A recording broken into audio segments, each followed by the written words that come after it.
Welcome to another edition of Inspired Stories, where leaders share their experiences so we can learn from their successes, how they've overcome adversity, and explore current challenges they're facing. Welcome to another edition of the Inspired Stories podcast, where leaders share their experiences so we can learn from their successes, how they've overcome adversity, and explore current challenges they're facing. My name is Anthony Codispoti, and today's guest is Jess Spino, a fractional CMO and COO for many companies, including for Mallory Erickson, which we'll hear more about. She's a Wall Street Journal bestselling author of the book Born to Rise, which is an anthology of 22 different women who rewrote their stories, claimed their power, and followed their dreams. She's also the founder of the Blue Sky Sisterhood, a live event series and membership community dedicated to helping mothers and their teen daughters work together to create bright futures. And we'll also talk about how she hit the SEO lottery. But before we get into the good stuff, today's episode is brought to you by my company, Add Benefits Agency, where we offer very specific and unique employee benefits that are both great for your team and fiscally optimized for your bottom line. One recent client was able to save over $900 per employee per year by implementing one of our proprietary programs. Another client is going to save over $1,200 per employee per year by implementing a patented construct that we offer. Results vary for each company, and some organizations may not be eligible. To find out if your company qualifies, contact us today at addbackbenefitsagency.com. Now, back to our guest today, best-selling author Jess. Jess, I appreciate you making the time to share your story today. Oh my gosh, I'm so excited. I'm pleased. So, Jess, I think where I'd like to start is talking about your role as a fractional COO and CMO, because in my experience, it's unusual to find someone who possesses skills for both of these roles, right? A CMO is someone with strong kind of creative bones. A COO is someone who's more hyper focused on operational efficiencies. Mhm. It's obviously a gross generalization, but those tend to be two very different people. So I'm curious to hear about how you found yourself bridging these two different worlds. Yeah, sure. Well, first off, I'm a unicorn, obviously. Um, just kidding. But truthfully, I think it requires a really creative person to be able to build a system that finds inefficiency. So I think that it's always been sort of this ability to look at things a little differently and maybe see things that other people can't. That's allowed me to be really successful in operations, but also to sort of see a creative solution to a problem. And most often when somebody brings me in, it's because there is this sort of level of inefficiency in their system and with their team. And they think, something is not right here, but I just can't see it. So when I come in, not only do I have sort of this fresh perspective, but I also, have a lot of times a novel solution that I can bring to the table to sort of bridge that gap. So that's a huge piece of it. And from a personality standpoint, and we'll probably get into that a little bit more later, but sort of with that fractional thing, that I've been kind of, that I've kind of, for lack of a better term, fallen into or found, whatever we want to say. I had the longest resume on the face of the planet. And it's actually served me well in life because I've gotten to do a lot of different things. I've gotten to see a lot of different kinds of industries, from kind of behind the curtain.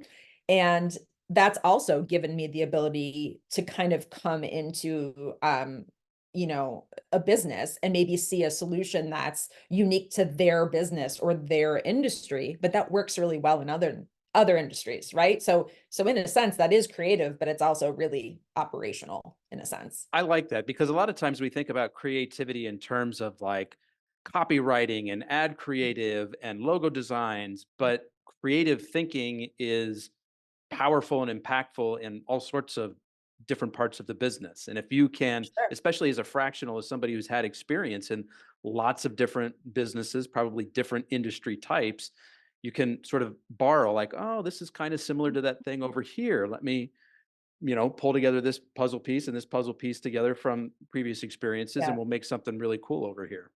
For sure. And that's one of the coolest things I think always about like, periodically most of my clients are virtual. So I have very few in sort of my local area of Western New York. I'm in Buffalo. But I do have, one or two where I've had a couple, in the past few years. And what's really interesting is when you do get into a brick and mortar, most of my sort of bread and butter is in the online space. So when I take something that's really common in the online space, say, a webinar funnel, and you apply it to a brick and mortar who's sending out postcards, now it's like they think I'm magical because they're like, oh my gosh, like who knew? Oh my gosh, now we're serving clients like, in California that we couldn't serve before. So that's been really, really exciting and interesting to kind of be able to give these people something different that they've never seen before. Conversely, when you take an online business and now you're like, hey, I have a cool idea. Like, let's send out boxes or postcards or swag. And they're like, what? Like physical mail? What do you mean you're not going to email it? Right. So that's a really cool way to sort of shift, turn things on their head when it comes to sort of the way you think about, what's traditional for your business. That's great. So I want to hear more about sort of the origin of becoming a fractional CMO and a fractional COO. Take us through that path. Absolutely. So as I referred to before, longest resume, right?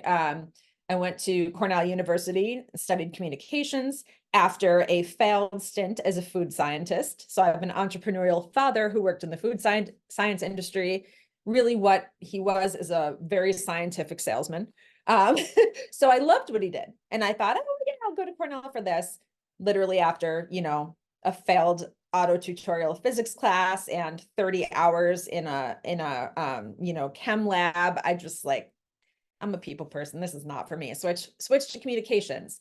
Came back to Buffalo, worked at the Channel 7, the ABC affiliate here in Buffalo. I ran camera and teleprompter and Chiron and all kinds of crazy stuff. Realized I hated the person I had to be to survive in that industry. Decided to go back and get my master's in education. Taught for a year and a half. Got pregnant with my first daughter. They put me on bed rest and I stayed home until they went to school. So now here I am, 35, returning to the workforce and going, okay, like what now? So I worked as a development director in the not-for-profit space, basically built campaigns from inception to execution, nonprofit, teeny tiny budget, do all the things, right? So in a sense, even though that was a full-time job, it was in a sense also fractional, right? Because I was sort of all of the departments like all in one. So I was doing, and it was for a nonprofit owned by a local celebrity. So now I'm doing also like PR and media and writing talking points and building campaigns, and I'm on Canva, like making graphics and like doing all this stuff, right? I was a race director, like for one of the events they had. So like literally all the things. So meantime, so I know I'm going down the rabbit hole a little bit here, but in the meantime, I had a good friend who lived a couple doors down from me, and she had gotten into the coaching space. So at the time, she was a solopreneur, just, working for herself. She had left a banking job and she started this online coaching business. And she was just at the point where she was ready to bring in her first full-time team member. And she's like, oh my gosh, like you're so organized, you're so good at so much stuff, would you be interested in sort of helping me out with this? And I was like, okay. And she's like, okay, great. Because I have no idea what you're going to do. And if you want a paycheck, you're going to have to figure it out. So I was like, okay. So I was her first full-time hire. And this was back in 2016, I believe, 2016. So over the course of 3.5 years, we brought her business from a team of 2 and about 100K in annual revenue to a team of 20 and over 4 million in annual revenue. I was her right hand. Impressive. Yeah, it was impressive. And it was a wild, wild ride.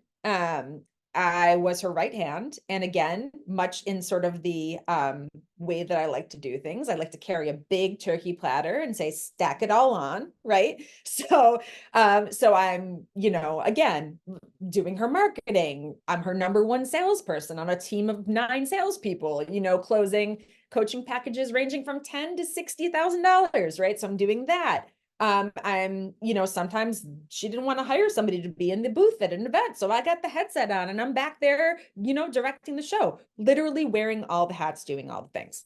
So as I mentioned a little bit, in the book, if anybody here has had the opportunity to read the book and learn about the stories of the other women I co-wrote with, as unfortunately sometimes happens when things get really big, they sort of lose sight of the reason why they started, right? To put it delicately, that was a lot of what happened. I won't go into too much detail, but basically that's what happened. So the team gradually started leaving one by one. And now we're back to team of 3 again. And I'm the last one kind of hanging on by a thread.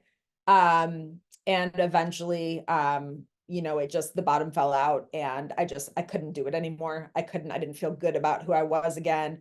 I didn't feel good about the work we were doing anymore. A product that I'd been so proud of just kind of stopped evolving with the growing demand, and it just didn't feel good anymore. Meanwhile, while that was all going on, which now we're in the beginning of 2020, just to take you back a little bit, end of 2019, my husband, and who I've been with since we got together in 1999. I know I was 19 at the time. So we've been together 25 plus years, happily married for 20 this year. Back in September of 2019, he developed a mysterious limp, which was very strange because all of a sudden he's like, it's really weird. Like, I have this limp, and I was like, did you pull, he plays hockey. I'm like, did you pull muscle? Like, what's going on? No, I don't think so. So he goes to the chiropractor, does a bunch of stuff. By the end of December, he's flat on his back, not able to get out of bed unassisted, not able to get in and out of the car, not able to really do much of anything. I'm helping him get out of bed in the morning. We had a trip planned, and I'm pushing him through the airport in a wheelchair. And I'm like, this is it. I said, sickness and in health. This is what we're going to do right now. So during the time that everything went down with, the job that I left, he was actually home because he was on leave from work, and we were on a conference call, and he was in the room, and we were on a conference call with my ex-boss and some clients, and she just kind of snapped and turned and just started saying a whole bunch of really vicious things about me and other people on the team and clients. And he looked at me and he goes, is she talking about you guys? And I said, I think she is. And he's like, I don't care, Jess. He's like, today's the day. Today's the day. It doesn't. And I'm like, you have no job right now. Like, what are we going to do? And he goes, you've always been the one to figure it out. You'll figure it out.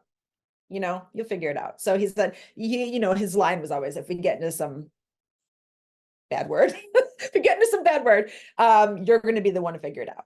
That's not who I am. That's who you are. So I wrote my resignation letter on that call, and I jumped. Not really sure what I was going to do. And at the time, I was pretty broken, really, to be honest. So I didn't really have a plan, and I wasn't really confident as he was that I was going to be able to come up with one.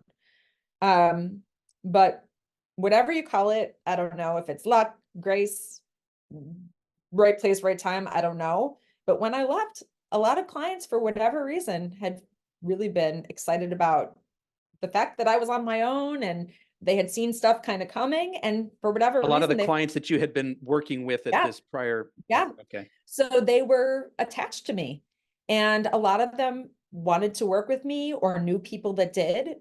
So within 6 weeks of leaving her, I had a full client roster and a wait list. Get out.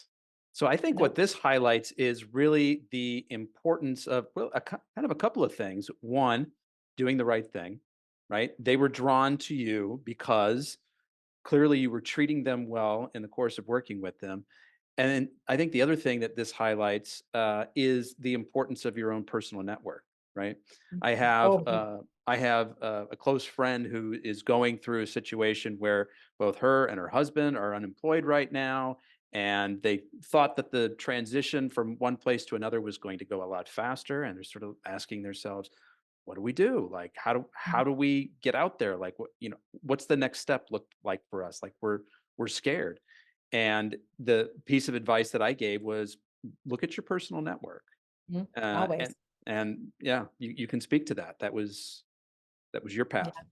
Yeah, it definitely was. And I mean, to this day, I'm now 4 years in, and almost 4 years in, and I have never, people do not believe me, other than a website, which I did 3 years in. I had placeholder copy on a Wix website for the first 3 years of my business.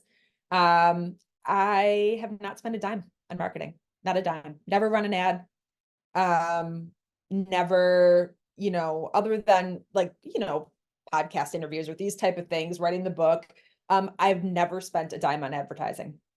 And it's been all referrals, it's been all word of mouth. And I've had a wait list ever since, truthfully. And that's a really great feeling because honestly, a referral is truly, I mean, the ultimate compliment, right? Like I've worked with her. I know she's great. I know she'd run through a wall for you. So here you go, and that feels really, really good.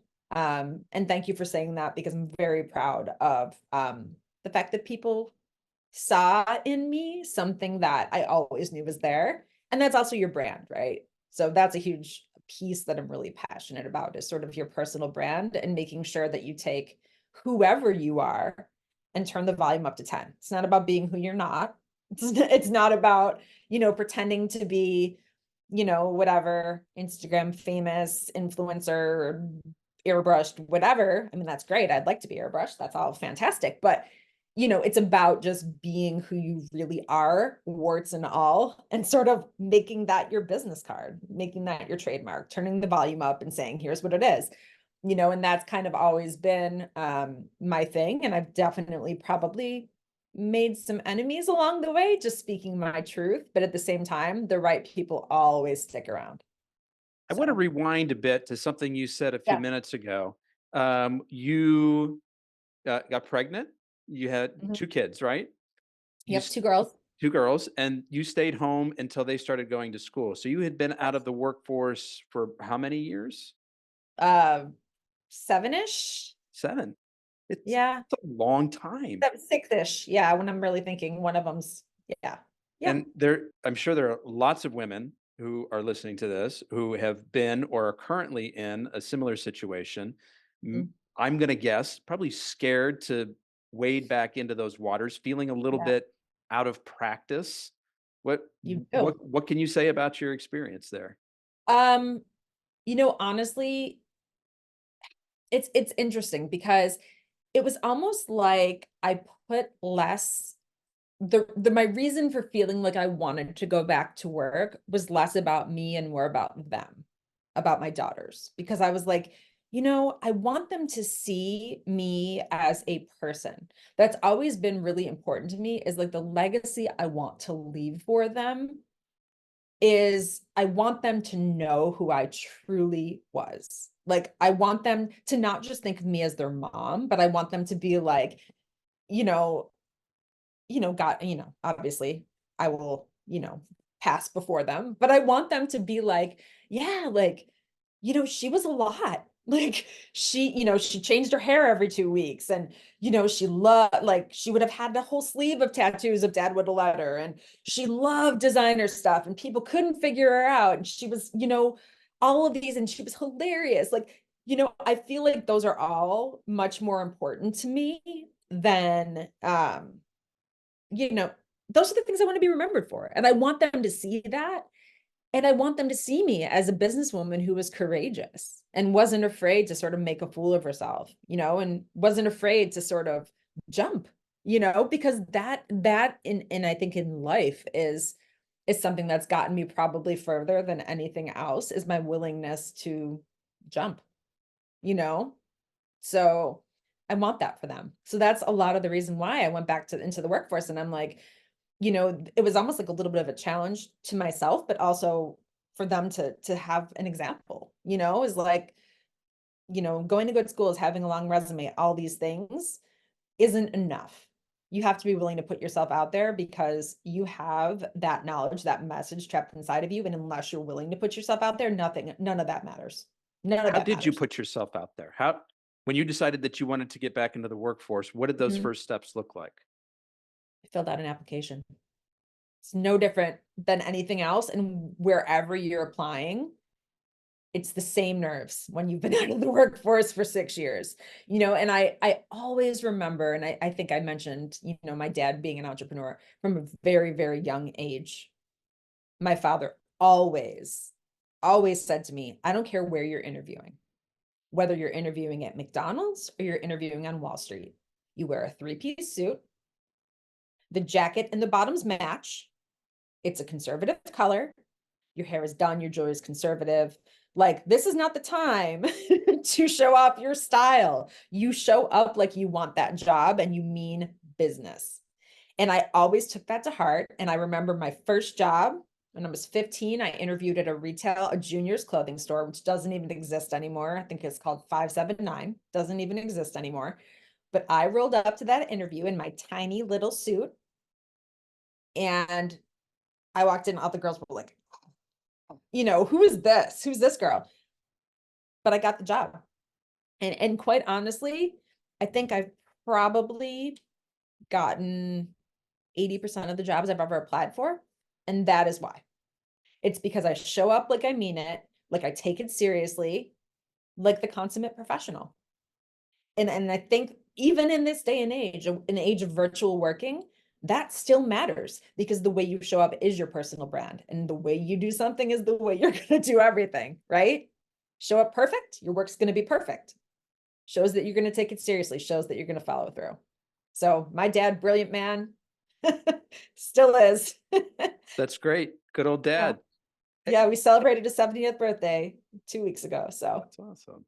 he's still I'm rocking it. curious, how would you counsel somebody who is in the throes of looking for work now in this digital first Mhm. era where, you're applying somewhat blindly through job boards? How do you get seen? How do you rise above the noise? It's one thing, in the old days where you can show up in your three-piece suit and you can really make a Mhm. statement there in person. They can see you, they can get your energy. But here, like I hear so many stories from people. They're like, man, I've submitted resumes for 50 jobs and I can't even get a call back. Yeah, and that is hard and it's discouraging, and I do get that. And I think, again, kind of like what we talked about before, taking the sort of digital and applying it to the brick and mortar and vice versa. Just because it is a digital, you're filling out an application online and nobody knows you from a can of paint. We have all of these tools at our disposal now. So go above and beyond. They didn't ask for a video, make one, right? Show up big. Again, turn that volume up. If you're the person who communicates great on video, make a video. If you're somebody who loves to do creative writing, I've written hilarious applications and I've gotten a call back because people are like, I'm sorry, I just want to know what kind of crazy person puts this, I will steal the food out of your work refrigerator if it looks good. I love sushi, and if there's sushi in there, I'm taking it. And they're like, you're insane. Who writes that? I'm like, that's just that's how I felt that day. That was my personality. If you're not going to call me anyway, I have nothing to lose, right? So I think, that's a big piece of it, honestly, is number one, showing your personality, not being afraid to do more than they ask for or something different than they ask for. Because again, you're going to have a novel solution to a problem if you're doing something different than what they ask for. Some people are going to love it. Some people are going to hate it. But also, it's a huge, feather in your cap to sort of show that persistence and, in the face of all that. So I think it's the persistence, but it's also just that willingness to take a risk. And again, big risks, big rewards. You have to be willing to take a risk, even when it's scary, and something my best friend's a mindset coach. And something she always says to me, and I think it's such a brilliant way to reframe that, is the feeling in your belly you feel when you're really nervous is the same feeling you feel when you're really excited. So take that feeling of I'm going to throw up. And she's like, you should do something every day that makes you feel like you're going to throw up. Because it's either risky as hell and you're terrified. Oh, can I say hell? Terrified, or you're excited. So, and it's true. If you've ziplined, it's that feeling, right? You're right on the border of terrified, but this is going to be so fun, right? So that feeling, turn that feeling of nerves and feeling kind of down and feeling not good about yourself and say, maybe the next best thing is around the corner for me, So it's kind of exciting to be starting at the bottom and kind of figure it out. It's something I try to teach my kids on a regular basis, that growth kind of happens at the uncomfortable edges, as I put it. Yeah, If you're doing absolutely. something you're a little bit nervous about, that's probably a good thing. Yeah. Tell me about, let's sort of fast forward again. We sort of rewound Mhm. a little bit, but let's fast forward back to making that transition into a fractional. How did you Mhm. feel about that? How did your ego take that, going from a full-time job to sort of almost in a way being forced into this fractional thing?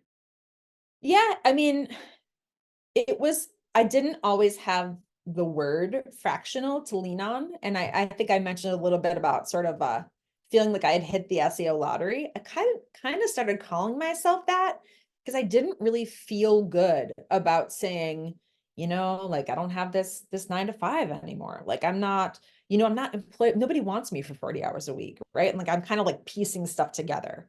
And initially, that really didn't feel great because it felt like and even the long resume thing is like I always felt like people interviewed me out of like morbid curiosity, like who has a resume this long and is like done all of these things? Like I need to meet this person, right?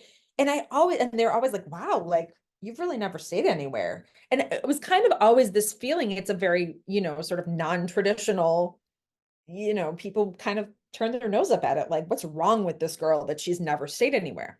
And in the fractional space, that's a superpower, being able to sort of have all of these talents and do all of these things and wear all of these hats, especially for somebody kind of who has a really small budget and maybe doesn't have, a small to medium sized business that doesn't have millions of dollars to spend on their C suite, right? I can pop in for a couple hours a week. So to kind of go back to your original question, that's it definitely was a blow to my ego in the beginning until I realized that in order to truly be of service to these small and medium-sized businesses, I had to get over myself and kind of stop feeling bad about the fact that, and I'm like, hey, if I can help somebody 5 hours, 10 hours a week, I'm going to say yes to everything. So in the beginning, that was the biggest shift, I think, from when I started out as a fractional to like where I am now. Is in the beginning, I said yes to everything. Didn't matter what it was. You want me to do a design project? Sure, done. Like you want me to, run an event? Sure, done. I said yes to everything. I could do it. The biggest lesson now is like, just because you can do it doesn't mean you should, right? Like, so now I say no to a lot of things like that I didn't originally. Like, now I'm like, I can do it. I just don't want to. Like, there's certain things I just won't touch because I don't want to do them. So, yeah, it was tough in the beginning. But now I realize that it's something really awesome, something really special. And it's the way that I know how to take all of that life experience and all of these different things I've done and really I'm very clear now that that was always my path. It was always my path. I want to hear about hitting the SEO lottery. What does that mean? It means that I couldn't think of how to say, like, I'll come sit on your C-suite for 5 hours a week. Like, I'm like, who wants that? Like, so I couldn't think of like a way to say that. And I'd always find myself when somebody would ask me what I did, like that kind of like stammering thing where you're like, well, it's funny, and you kind of like, you find yourself and they're like, okay, but like, what do you do though? So I find myself stammering and trying to like elevator pitch what it was like a 5-minute explanation. So I stumbled upon the word fractional and I'm like, huh, kind of sexy. Like sounded a little bit, I was like, oh, people are going to ask, like, what is that? People still do ask, right? So I just thought I'm going to use this. Like it looks nice in my LinkedIn headline, like it's nice and like concise, as a marketer, I'm like, like 3 words, like it's great, fractional COO, CMO. Okay, I like it. Nice and concise. And what was so interesting is that I had that in my headline and in LinkedIn, and I started getting these weird, like not weird, but appointment bookings through my website. Now, at the time, I had that one-page Wix website with the placeholder copy, and people are like, "Oh, you speak Latin?" I'm like, "Nope, that's placeholder copy. Definitely not Latin." Um, so I'm like, how are people finding me? This is so bizarre. So I would ask people when they would book these calls, I'm like, I am just curious. Like, it wasn't a referral. How did you find me? And they were like, oh, I Googled, fractional COO. And I'm like, oh my God. They Googled me. So my husband and I are at dinner and I'm with my family and I'm like, this is so weird. I'm like, I just got another one of those bookings. And he was like, okay. And I was like, she found me on Google. He was like, so I Googled myself. I go, here I am. I'm like Terrell Owens. I'm like, Google me, y'all. Like I Googled myself and there I was on number 1 on Google, not my website, but my LinkedIn profile was number 1 when you Googled fractional Fractional. COO. Go So figure. you hadn't done any link building, you hadn't filled out title tags, you still had the default Latin blurb on Yeah. there. Yep. And With the website that I built myself but with it no. wasn't your website, it was your LinkedIn page that was showing up number Yes, 1. yes. But then they would, through there, they would They find would my find your website in website. my profile, and then they'd go to my website and they'd use the call booking link did work on my website. I will say that. You set that part Definitely up. worked. Definitely worked. I can build a funnel, no doubt. But it was just bizarre. So that was really funny. And that was probably like 2.5 years ago. So now fractionals become a little bit of a buzzword. And I think just due to post-COVID life where, budgets are smaller, where people are all working virtually, it's really appealing to have somebody that can pop in for 5 to 10 hours a week. You're paying them a part-time salary, but they're bringing with them all of the experience of a full-time staffer. So it's really appealing now. So you're seeing lots and lots more of it because obviously the demand is there. And I'm seeing all kinds of like fractional communities popping up and all of these different things. And I've actually had people come to me and say like, I have a full-time job. I'm over it. Like, how do I do what you're doing? How do I become a fractional? That sounds exciting. And it's not for everybody, right? Like some people want to go and kind of dig in and be with the same person 40 hours a week and learn all the things and really be, for me, I know myself, hence long resume. I get bored. I like different projects. I like to constantly be building my skill set.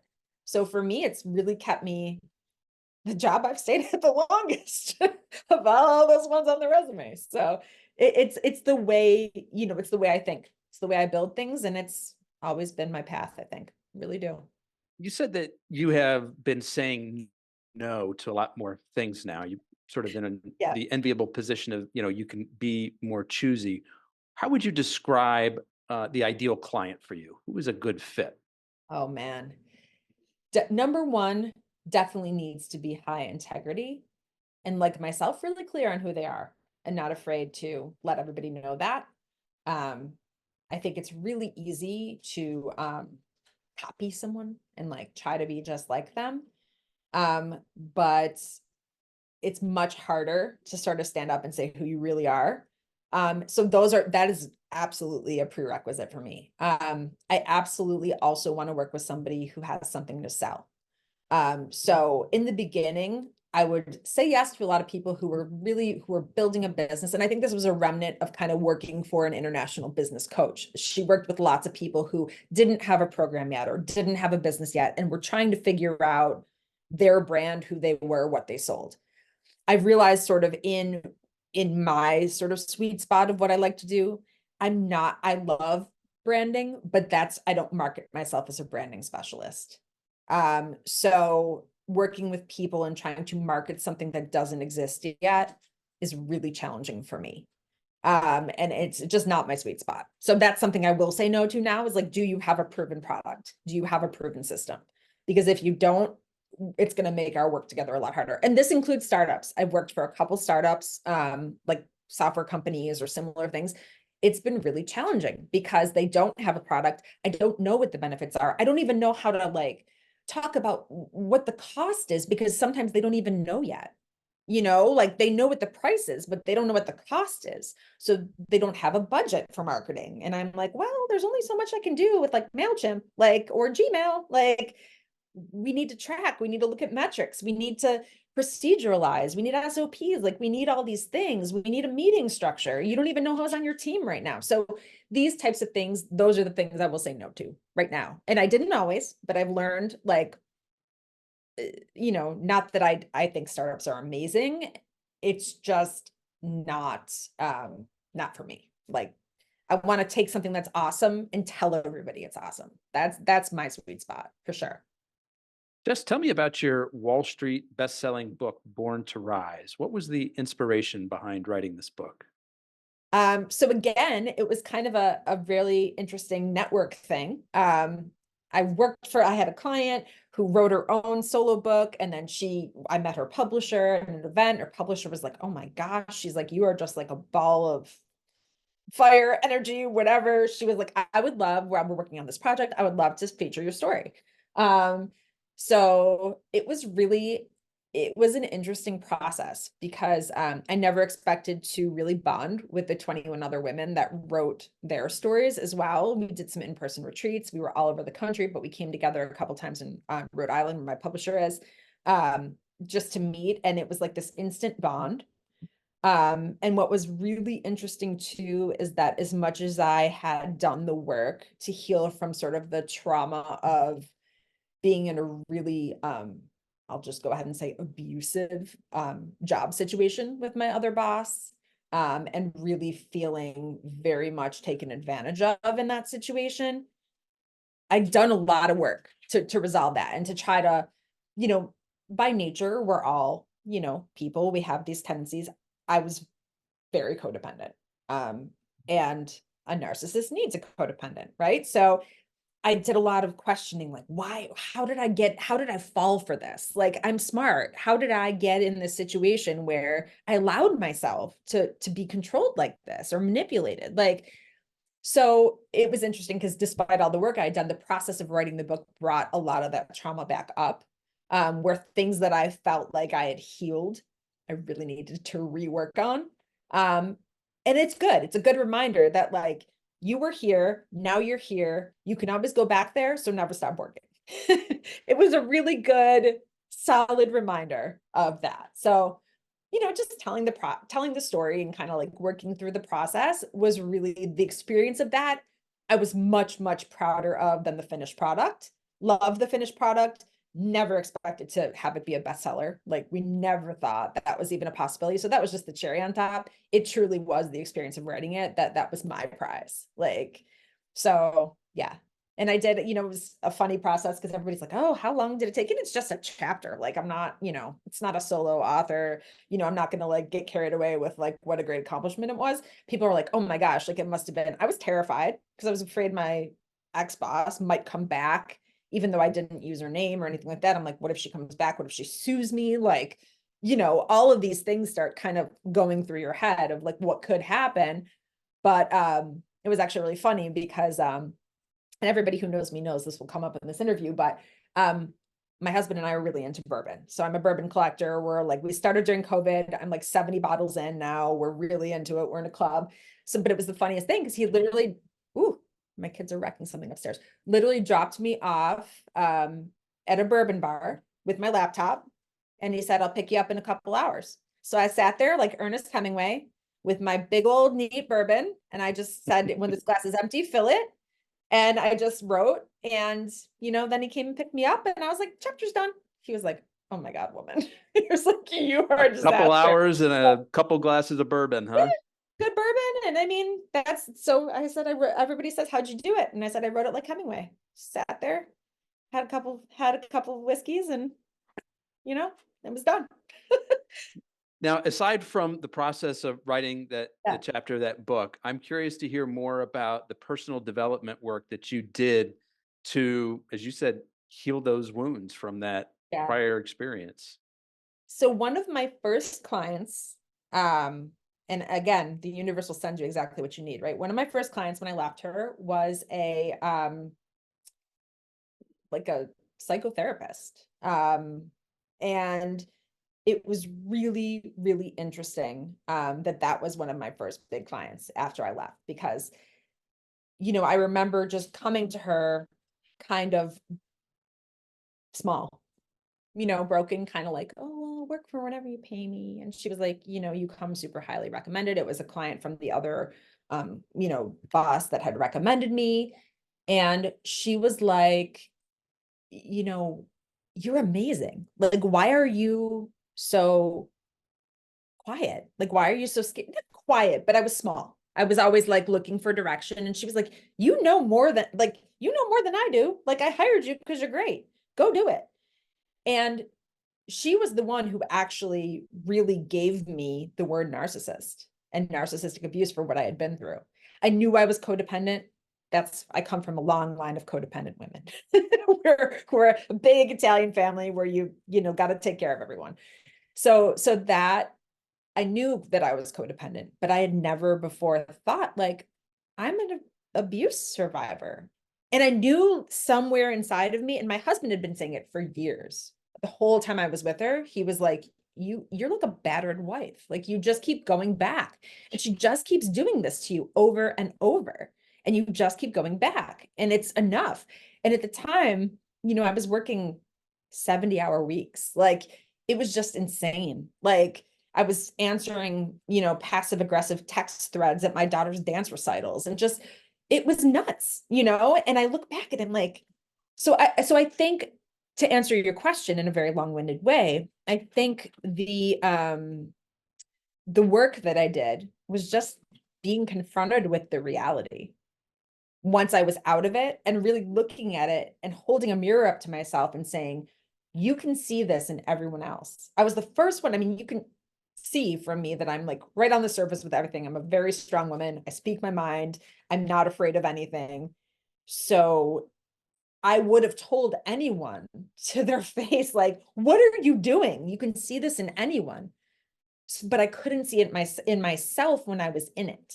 So that was what was so interesting about that process. So I think, between working with, that psychotherapist, and then really seeing myself and realizing physically how much better I felt when I was away from it, that was what kept me honest. Because in the course of working with her, I developed all these really strange health things like vertigo, digestive issues, severe muscle pain, like really weird things. And I had 3 different doctors tell me, you're literally killing yourself with work. And I was like, no, I'm good. I'm good. She's flying me all over the world. I was in 7 countries in 3 years. The Kardashians bought us dinner. I'm like, what do you mean she's killing me? This is amazing. Like, and I couldn't face the reality of the fact that like, it was a really, really poor trade-off that I was making.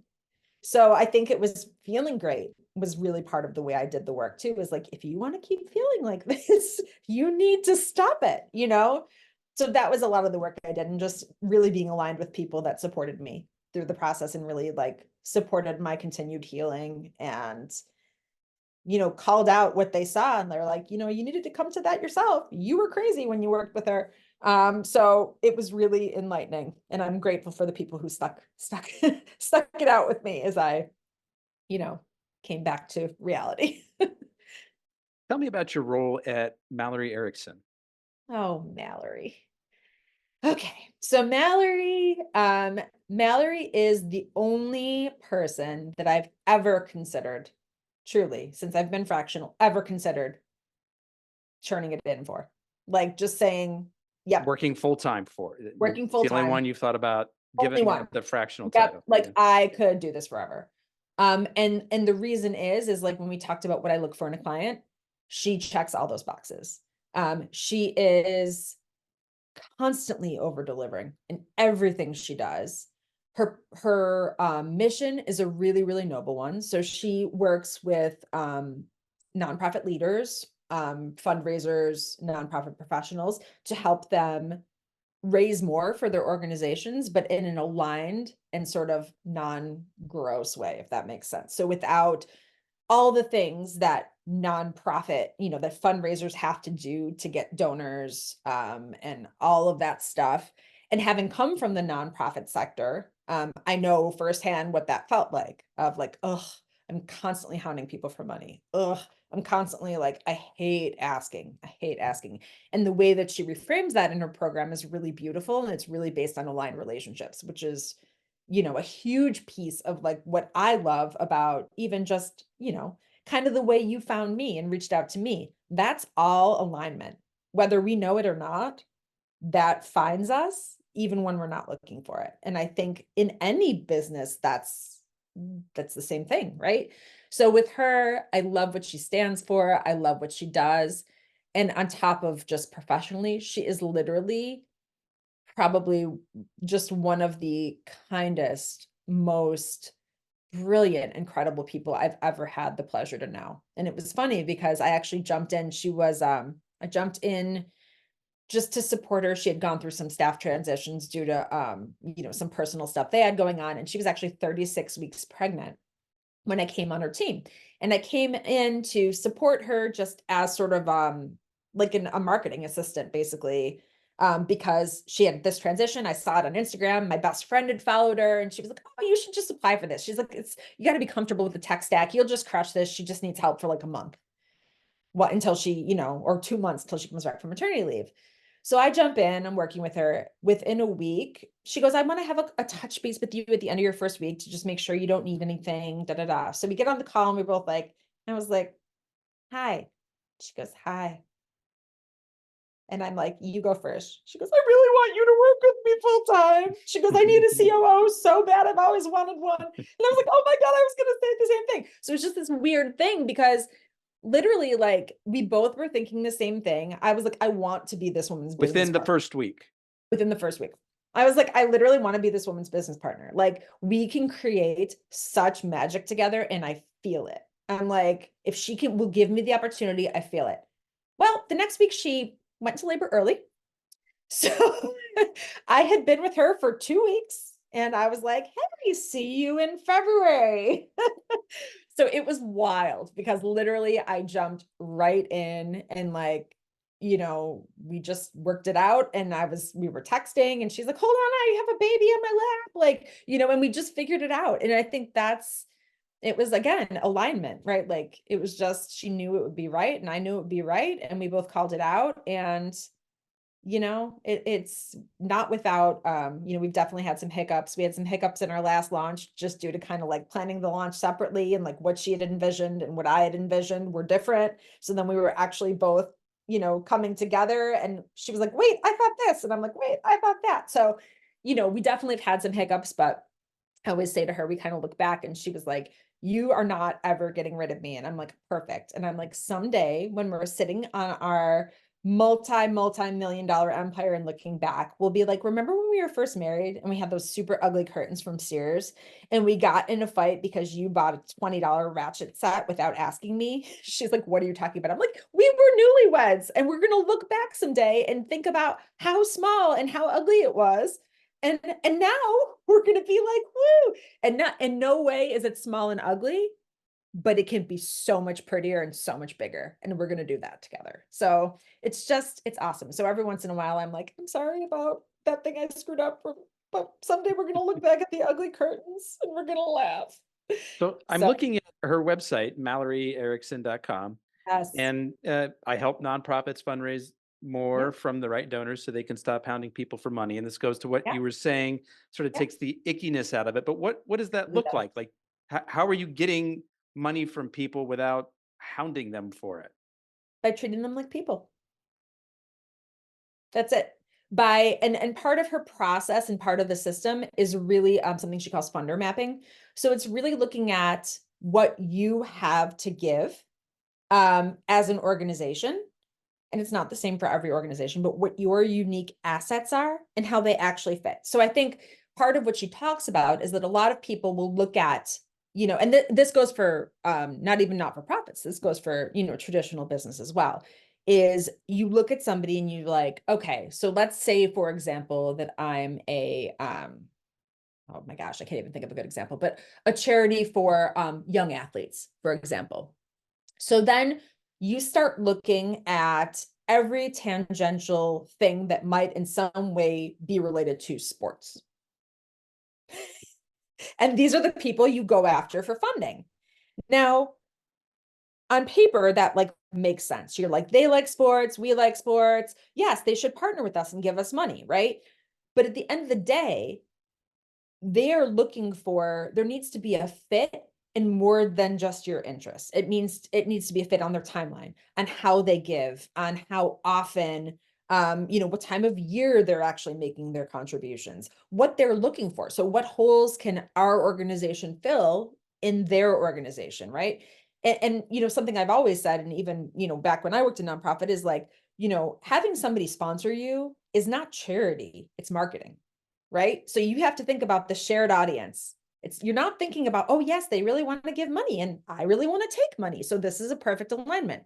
That's not at all how it works. You have to be thinking about where is the overlap between your audience? Where's the overlap between what they offer and what I need, right? And that's the place. So she really talks about, in her whole system, it's much more eloquent than what I just said, but she talks about really just aligning, making it a match and not just an ask. It's an offer, because So it's what I give it's less you. about please give me money because we're a noble cause. It's more Right, about we have some of the same audience. right. It's a win-win. Why don't you do a sponsorship where your name shows up in all of these places and we promote you in these different ways? Is that Yep, a it's a summary? win-win. Yeah, it's a win-win. So, and a lot of what she does is really cool too, because she does a lot of speaking, she does a lot of content partnerships, and really just, you know, customizing different training packages for their organizations as well. So she's really offering something of tremendous value to her content partners. So it's really like I love her whole model. I love everything she stands for. She's also a mom of 2 girls. So in a lot of ways, we just feel really, really aligned. And I think we complement each other well. We both are very, very fast. We're both like 1,000 miles a minute with everything. So I think she really needs someone like that to keep up with her. And in that way, we're very, very much the same. But where she tends to be the pretty traditional visionary in a lot of ways, I'm very much the traditional implementer in a lot of ways. I can play both roles, but I am happiest when I'm like, okay, this is my, you know, we're here now. Just tell me what point B is. We're at point A. Tell me what point B is, and I'm going to build the system to get us there. Like, stop talking then. Like, let me just do my thing. So that's really where I'm happiest. And she loves that. She's like, I don't want to know the details, but like, I want to look at your pretty project plan when we're all done. I'm like, okay, perfect. That sounds great. So It's she's a the good one. marriage. She's the one. You Ugly mentioned curtains and content. all. You mentioned content partners. How does that fit into the process there? So she has an amazing podcast as well called What the Fundraising. You know, I love that. I'm a little sweary. So she has, you know, different partners that actually provide sort of auxiliary services for nonprofits. So she has different tech partners or different things, and she will work with them to, you know, promote them on her podcast. She does a lot of mini series episodes where she'll actually have certain sort of pillars of her program. And she will feature them, you know, sort of co-hosting some of these different pillars. So she'll have things like, you know, community, and where there's an overlap, she'll pick, you know, a guest who specializes in talking about community, and then it's all aligned and kind of flows seamlessly if she has you know, a content partner who focuses on building communities.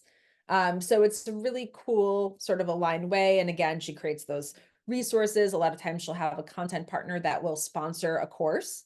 So then she'll create the course and they'll work together to promote it. And then everybody that goes through the course can go through free as a result of, because the sponsor is kind of, you know, paying for it or taking care of the administrative cost.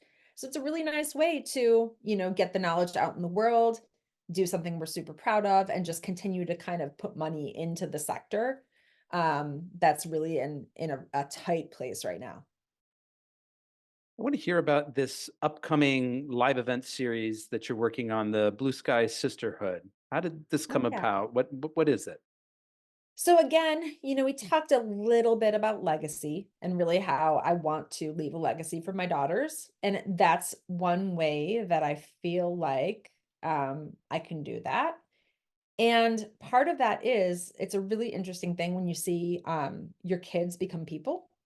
So when they go from being these little teeny, you know, needy things to then suddenly like developing their own interests and their own personalities. And I mean, you have, you know, younger kids, but you can already see that happening, right? It's like, despite your best efforts to steer them in a certain direction, they will eventually develop their own interests and their own opinions, which is great. Um, so something that I've noticed is I've noticed a lot of their interest in what I do, because I guess by most accounts, I sort of have a non-traditional career. when you put me up against the doctors and the lawyers and, people that sort of, teachers even, which is in my past, but kind of a career that I've sort of figured out on my own and kind of just seen a hole in the market, and life experiences and all these things kind of came together in this beautiful little recipe, and we made the nice cake. So what I feel is missing a lot, especially with girls, is the ability to find that hole in the market, find that thing you're interested in, and create that harmony. Like, how is what you're interested in, and not unlike Mallory's program, like what are you interested in, and what do people need, and what can I monetize there? So the Blue Sky Sisterhood is really built around this sort of what I call like the 3V framework. So number one is sort of vision, right? That's the fun part. That's like where you say, okay, if I could do anything and somebody would pay me to do it, what would I do? Right? That's like the fun part, where you paint the dreamy vision and the beautiful picture with all the colors of what you would be doing and what your life would look like, right? So that's number one. Number two is value. So take that picture, and what in that picture will somebody pay for? Right? Because they're not going to pay me to dance and sing on stage. Would I love to do that? Yes. Unless it is a comedy club, nobody will be paying, right? So taking the thing that you can actually monetize, right? And that's kind of part of the hard part, because that's the market research. That's looking at, okay, like, what are people that are doing this profession making? And does that align with my vision, right? Because maybe I want to do this, but maybe it's not going to match, the Bugatti I want to drive. Like, so what is that going to look like? And then the third piece is viability, right? So taking those two things, the vision and the value, and actually making your business plan. What kinds of skills do I need to have to make this vision viable, right? If I'm going to have people pay for this, what do I need to be? What do I need to do? What skills do I need to gather to make this a real job, right? And I think that's a huge piece of what's missing. And now, as I have a daughter who's a sophomore in a college preparatory school, so this is a huge piece of it. She's thinking about colleges, but she has no idea what to even study. She's like, well, I like this, I like that, but like, I want to do this. Nobody tells kids, and I'm a perfect example of that. I wanted to do what I thought my father did, which was food science, but what he actually did was sales, right? He did sales and marketing, and that's what I loved. I didn't want to mess with any formulas. Like, I don't want to pour anything like into a beaker, like anything like that. So I think that's a huge piece that's missing, is not just with girls, with boys too, and maybe Blue Sky Brotherhood will be next. But how do we teach kids to translate their interests into things that will prevent them from having to switch their major? Like, how do we get it right out of the gate? And that's a larger, social issue. It's just dumping money into education, and then no promises on the way out, though, by the way, as somebody who had a master's in education and had a really fun time trying to get a job after I graduated, I was teaching at a Catholic school making $15,000 a year with the master's in education. So something's broken in that system, which that was the job I could find, right? Like, with an Ivy League education and a master's. That's what I had. So, again, there were no promises when I graduated. So something is not right there. So let's just skip that whole part and get kids to the point where they can do something that's going to light them up and make them feel excited about work that maybe isn't traditional, but that's going to be something that the world actually needs, and how do we bridge that gap? So, the 3V framework is definitely part of the way we think about that. I definitely don't have all the answers, but it's in the exploration that I think the magic happens. So I'm here to explore it with these girls and their moms, and help them support each other in this sort of sisterhood. So that's where the idea comes from. Coming soon. Is there a website that people can visit, a form they can There, fill out to be notified when yes, everything's ready? yes. There is. So there is blueskysisterhood.com. And I promise there's no placeholder copy on that website. The form works. It's not in Latin. And I would love to hear from you if you have ideas or just interest. And also I will, have people featured on stage that also have interesting professions. So I would love to hear from other women kind of living the dream like myself. And what about the book? Where can people find the book? The book is on Amazon. I know some Barnes and Nobles have it as well. It is Born to Rise. And yeah, we're pretty much anywhere books are sold, you can get that as well. Are there any specific tools or vendors or pieces of technology that you find particularly helpful in running your business? Oh, I love Canva so much. I really do. I was at a conference back in 2017 or 18, I can't remember, Digital Marketer, which is a big one. And that's in San Diego. And Guy Kawasaki was there, who's the chief evangelist at Canva. And I met him and I totally blubbered and fangirled like an idiot. Like I was like, boop, boop, boop, boop, boop. And that it was the funniest thing because my friend took a picture of us, and in the picture, I'm literally like beet red and like, Disney World face. Like, so my friend took a picture and she was like, you should send it to him. I'm like, okay, you're an idiot, but I'm going to, because that's who I am. So I did. I sent him an email and I was like, and I made like a Canva frame around it, like a little scrapbook. And I was But now like, explain what that means for people who aren't familiar with Canva. okay, so Canva is basically a graphic design program. It's like a cloud-based graphic design program that is drag and drop. So if you're like an aspiring graphic designer, but have no, don't do Photoshop or anything like that, it's got like all the tools right out of the box that you can literally, like, if you can dream it, you can design it. You drag all the stuff on and then you add your fonts and you can make, magnificent things. You wouldn't believe some of the stuff that I've done on Canva.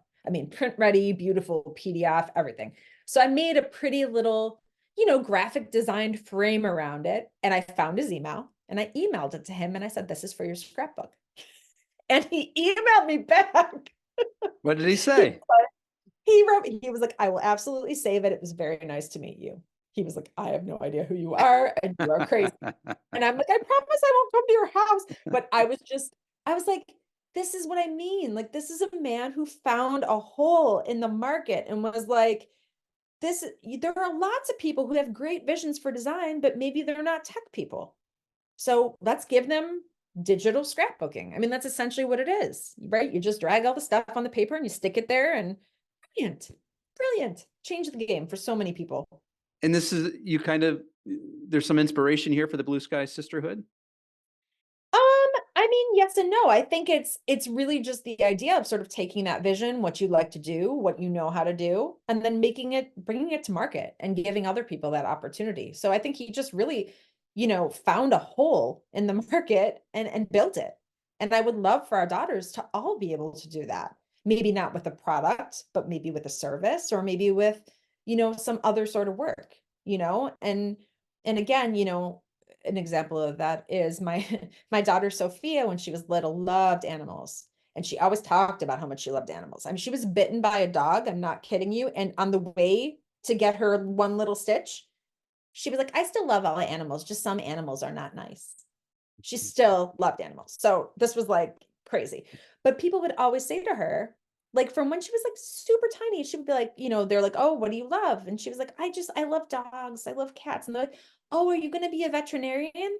And I'm like, okay, that's the logical choice, but surely there are more jobs for people who love animals than veterinarian. So like, really? Like, this is what we're doing. So she also loves to bake. And then we thought later, I'm like, maybe the answer is maybe you come up with some sort of, we've noodled all of this, right? Like maybe it's not a dog treat bakery. Maybe you also love engineering. So maybe it's creating equipment that takes a small scale, dog treat bakery and can actually mass produce, you're building the equipment that does that, and mass produce really beautiful home baked organic treats for dogs. Like, I don't know, maybe that's not the answer, but like, that's the kind of thinking that I'm talking about. It's like taking the solution to the problem and then like going a little deeper and then going a little deeper. Like, that's how I want to see all of us think about what we're presented with, not to necessarily make it more complicated, just to look at things that aren't so obvious, so there's that Yes, creative ops. Yeah, I like it. I like it because you're kind of it's almost like you're drawing a bigger circle. It was kind of what I was envisioning as you were talking. So it's like, Yeah. oh, she loves animals. Oh, maybe she'll be a vet. Like there's a small circle there Yeah. that you're thinking about. Yeah, that's Mhm. possible. But it's sort of the obvious choice. But what are some Yeah. of the non-obvious choices if we kind of draw Right. a bigger circle? What might fit into this? Right. Because that's where people are really shaking things up and making a difference in a world where we have so much already. Like it's these people that are willing to sort of step outside of that and say, like, okay, well, let's give this a shot. I mean, that's where the magic is. That's the people who are going to change the world. And I know that we can all do that. We just have to be willing to sort of take that risk and really look at, what's out there and what can we offer. And Yeah, all of us can offer something. now I'm seeing in my head sort of a Venn diagram. Excuse Yeah, me. So yeah, it's like sure. That intersecting overlap. circles. It's Sure. like, okay, I love animals, but yeah, I've got some product ideas, or I've got some Right. manufacturing passion or Right. experience, or and how can these circles sort of intersect? Right. And I think a huge piece too, and I'm sure we're way over time here. I think I'm just rattling away. But a huge piece of that too is that, like, I think part of the resistance around allowing our children or encouraging our children to think that way is that as adults, it's terrifying, Mm. right? When your kid says to you, I want to be a professional athlete or a ballerina, you go, oh my God, how are you going to? There's so many people that want to do that. How are you going to make money doing that? Like, da, da, da, da, all the things, right? So that's not the kid's problem.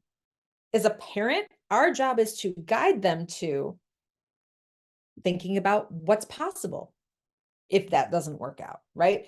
If it does work out, what kind of education do you need? What kind of training do you need to start now? How can I support you with the mental work of that, right? Like all of these things. And as an adult, as a parent, we don't really want to do that work. It's really scary for us. We're like, don't you just want to be like, something packaged? Like, don't you just want to, like, if you want to go to med school, there's a path for that. It's really hard and it's going to be really expensive, but at least I know what the outcome will be. That feels good to a parent to just know what boxes need to be checked, right? Now, if your kid says, I want to do something, if I had told my parents, oh, you're going to send me to a private high school, best one in the area. Then after that, I'm going to go to an Ivy League college. And then after that, I'm going to go get a master's degree. But by the way, I'm going to do something where I'm going to work from home.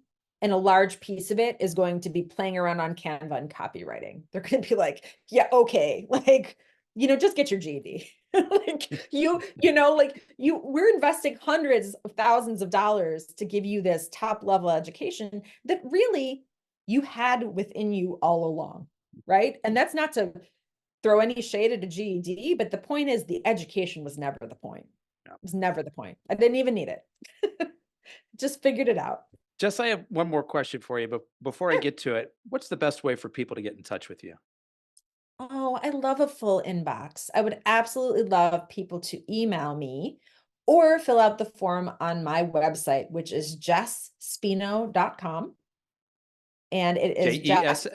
JESSSPINO. Three Yeah, S's in there. 3 S's. Yeah. And so if you go to that website, that is absolutely the best way. You'll have links to all my email, to my socials. Fill up my DMs, fill up my email box, and I will write back to every single one of you just to tell me that I'm crazy or that you love it or whatever it is. I would love to hear from you. Okay, last question. How do you Okay. see the space that you're playing in your industry right now evolving in the next 5 years? Well, I don't know if it's evolve. I think maybe it is evolve. I don't know. I think there's a level of adaptation that needs to happen. And part of it is within us. It's the mindset of just being able to, I think people are really, really afraid of a lot of stuff that's coming. And I think we need to learn to sort of play nice with the technology that's coming. And again, think of where we can complement each other, not to replace it. So a big example is AI and Chat GPT and all this stuff coming up. That stuff is not going away, but it's also not going to replace us. It's not possible. Um, I mean, maybe it is possible, but if it's not what I would want as a consumer, it's not what a business should be doing, right? Nobody wants that. So we want people, we want things like that. So I think part of it is, again, in the spirit of sort of finding those gaps, is looking at how we can work with technology instead of fighting it. and use that ability to learn and actually grow ourselves.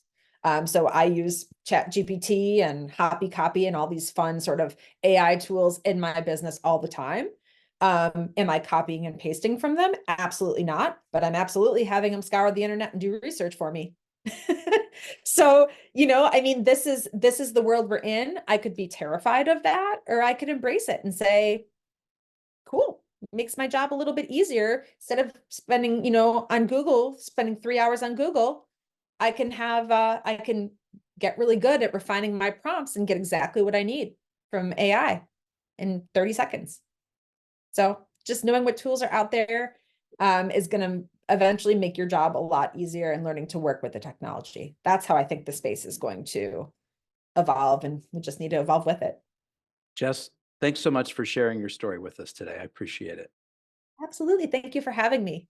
That's a wrap on another episode of the Inspired Stories podcast. Thanks for learning with us today.